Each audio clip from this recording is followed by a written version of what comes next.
amis, bonsoir, j'espère que vous allez bien. Alors, je suis vachement fier des messages que vous m'avez envoyés et aussi des commentaires. Alors, j'ai reçu un message d'un jeune entrepreneur. Il m'a posé la question, comment est-ce qu'il faut avoir une bonne idée pour se lancer dans le e-commerce ou bien dans l'entrepreneuriat en général. Alors, ce que je vais te dire, ou bien ce que je vais vous partager ce soir, vraiment, il faut prendre ça en considération et partager la vidéo au maximum. Abonnez-vous à ma chaîne, puisque vous allez recevoir plusieurs vidéos qui pourront vous aider à vous lancer dans l'entrepreneuriat, plus précisément dans le e-commerce.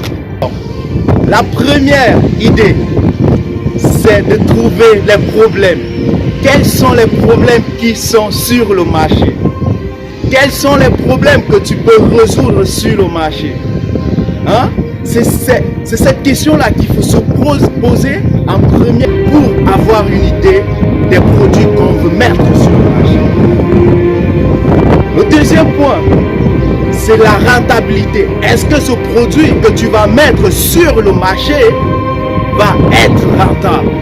Est-ce qu'il faut se poser cette bonne question? Puisqu'un entrepreneur, c'est celui qui est là tout juste pour faire des profits. Un entrepreneur n'est pas là pour ses beaux yeux, non.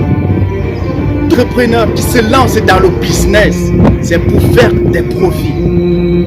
C'est pourquoi c'est bien de connaître est-ce que ce produit est rentable pour se lancer dans le business. Un autre point très essentiel que vous deviez vous poser, est-ce qu'il y a de la compétition sur le marché? Alors, j'ai reçu un autre message dans ma vidéo précédente. Une personne m'a posé la question de savoir, est-ce que c'est normal d'avoir une compétition sur le marché? Et moi, je dirais oui. Au moment où vous avez de la compétition sur le marché, c'est bien de se lancer. Au moment où il y a cette compétition, ça veut dire qu'il y a de la demande. Ne prenez pas un produit qui n'a pas de compétition sur. Est-ce que vous voyez? C'est comme si vous voulez vendre un article dont vous êtes le seul à aimer. On ne vend pas un article parce qu'on l'aime, non. On vend un article parce que notre clientèle en a besoin. Vous ne pouvez pas vendre une marchandise parce que vous l'aimez, comme je l'ai dit. Mais non. Vous êtes là pour vous faire de l'argent. Vous êtes là pour faire des affaires. Vendez des produits même si vous ne les aimez pas. C'est le conseil que je peux vous donner. C'est l'erreur fatale que la plupart des jeunes entrepreneurs, surtout dans le e-commerce, ils veulent vendre des produits qui les intéressent. Et pourtant, ce n'est pas ça. Il faut vendre des produits qui sont demandés sur le marché et que vous allez les écouler facilement pour vous faire rapidement de l'argent. Alors, le quatrième point que je vais vous détailler ici, c'est la valeur ajoutée. Quelles sont les techniques? Pourquoi est-ce que votre client va venir chez vous? Pourquoi pas aller chez le vendeur B? Il vient chez vous parce que vous avez certaines conditions qui lui facilitent la tâche de pouvoir acheter votre produit. C'est pourquoi ici je mentionne la valeur ajoutée. Je prends le cas d'une fille qui s'est lancée dans l'entrepreneuriat en Tunisie, plus précisément dans la ville de Sfax. Une fille qui fait dans la coiffure Nelly. Pourquoi est-ce qu'elle a de la clientèle par rapport aux autres? Elles sont nombreuses qui font de la coiffure afro à Sfax. Elles sont nombreuses. Mais pourquoi est-ce qu'on vient chez Nelly? Puisqu'elle a une valeur ajoutée, qu'elle augmente dans sa clientèle. Elle a une valeur ajoutée qu'elle augmente dans son marketing. Et c'est ça, c'est cette question-là qu'il faut se poser. Quelle est la différence que je vais faire entre mon concurrent et ma marchandise que j'ai en place? Il faut faciliter, il faut faciliter l'accès à vos clients. Si on restait dans un monde où On avait peur de se lancer parce qu'il y a de la concurrence sur le marché. Mais non, on ne devait pas évoluer. Au contraire, quand il y a de la concurrence, c'est une très bonne chose.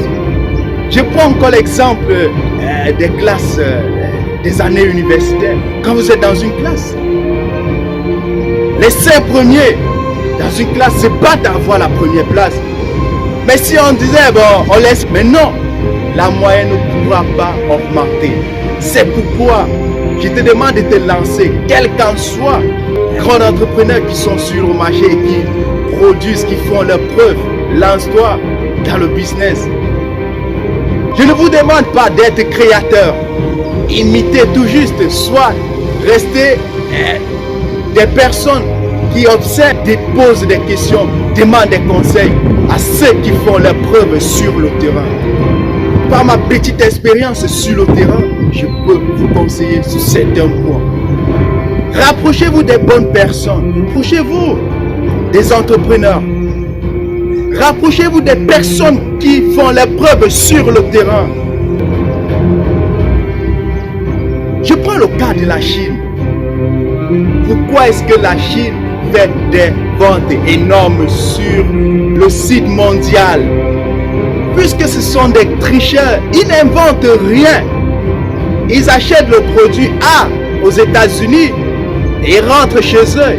Ils reproduisent de la même façon, mais à un coût réduit. C'est pourquoi la Chine aujourd'hui, ils sont premiers mondial dans la vente des articles électroniques. Les Chinois, ils ne créent rien. Ils améliorent tout juste des produits. C'est pourquoi aujourd'hui je te demande de te lancer. Le dernier point essentiel. Quelle est ton arme fatale pour faire ton marketing? Ton arme fatale pour faire des ventes? Quelle est ton arme fatale pour écouler tes produits? Et c'est cette question-là qu'il faut te poser. Au moment où tu as cette réponse, tu vas faire une très bonne vente. Quelle est ton arme fatale pour livrer tes produits à tes clients dans de très bons délais?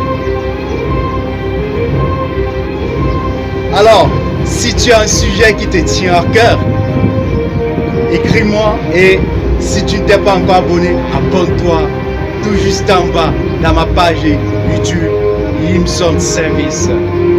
Je vais devoir répondre à toutes vos questions. C'était Yimson Service. Juste là pour te motiver et te surpasser. Ciao!